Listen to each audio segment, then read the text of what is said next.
করবেন না। এই নায়ের পক্ষে ক্যাম্পেইন করা মানে বাংলাদেশ আবার গোলামির দিকে নিয়ে যাওয়া। আমরা আপনাদেরকে এই গোলামির দিকে যেতে আমরা দেব না। একই সাথে আমরা আজকে দেখতে পাচ্ছি বাংলাদেশের মানুষরা, সর্বস্তরের নাগরিকরা, তারা আজকে ভোট দেওয়ার জন্য উন্মুখ হয়ে আছে।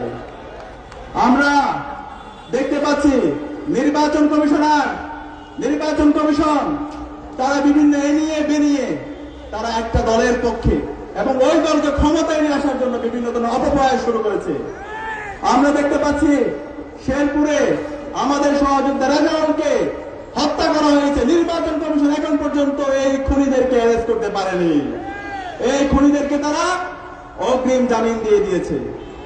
আমরা দেখতে পাচ্ছি আজকে নির্বাচন কমিশন তারা তারুণ্যকে ভয় পায়।